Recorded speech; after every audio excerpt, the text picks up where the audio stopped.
আমি আজকে মাদ্রাসা এসে পরিদর্শন করে বাচ্চাদের তেলাওয়াত শুনে অত্যন্ত মুগ্ধ হয়েছি। যারা চিন্তা করছেন আপনার সন্তানকে হাফেজ বানাবেন, আপনি একবার এসে অত্র প্রতিষ্ঠানটি পরিদর্শন করে যান, ঘুরে যান, আপনার ভালো লাগবে।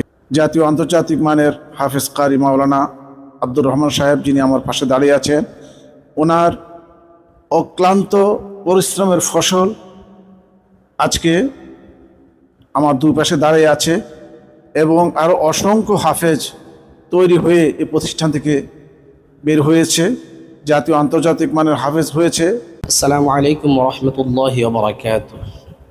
প্রিয় দর্শক শ্রোতা, দেশ এবং প্রবাস থেকে যে যেখান থেকে দেখছেন সকলকে জানাচ্ছি আন্তরিক শুভেচ্ছা ও অভিনন্দন। আজকে আপনারা যাদেরকে দেখছেন তারা কোরআনের ছোট ছোট পাখি। আজকে আমাদের শায়েখ হযরতুল আল্লাম, আন্তর্জাতিক খ্যাতিসম্পন্ন কারি শায়েখ কারি জহিরুল ইসলাম সাহেব দামাত বারাকাতুহুম, ওনার হাতে ধরে আজকে এই 18 জন ছাত্র হেফজ সবক নিয়েছে।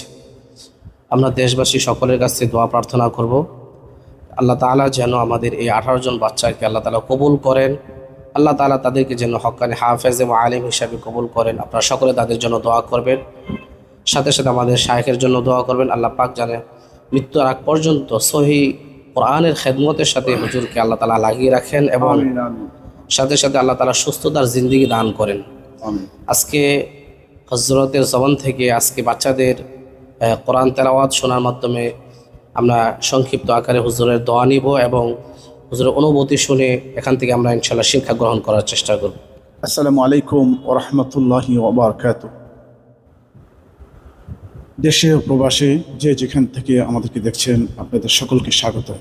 অত্যন্ত আনন্দের সাথে বলছি যে আজকে যেই মাদ্রাসাটি আপনারা দেখতে পাচ্ছেন, আমার ডানে এবং বামে কোরআনের পাখিরা দাঁড়িয়ে আছে।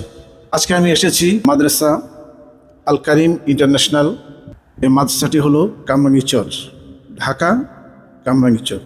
আজকে এখানে না আসলে আমি বুঝতে পারতাম না অতি উন্নত মানের একটি হিফজখানা কামরাঙ্গীরচর আছে। আমি তাদের তেলাওয়াত শুনে অত্যন্ত খুশি হয়েছি। মাদ্রাসা আল কারিম ইন্টারন্যাশনালের প্রতিষ্ঠাতা চেয়ারম্যান, জাতীয় আন্তর্জাতিক মানের হাফেজ কারি মাওলানা আব্দুর রহমান সাহেব, যিনি আমার পাশে দাঁড়িয়ে আছেন, ওনার অক্লান্ত পরিশ্রমের ফসল আজকে আমার দুই পাশে দাঁড়িয়ে আছে এবং আরও অসংখ্য হাফেজ তৈরি হয়ে এই প্রতিষ্ঠান থেকে বের হয়েছে, জাতীয় আন্তর্জাতিক মানের হাফেজ হয়েছে, কিতাবখানায় পড়ছে, দেশে আনাচে কানাচে অধ্যয়নরত আছে। আমি অনুরোধ করব যে যেখানে থেকে আমাদেরকে দেখছেন, দুনিয়া ও আখিরাত দু জায়গায় আল্লাহ তাআলা কল্যাণ দান করবেন।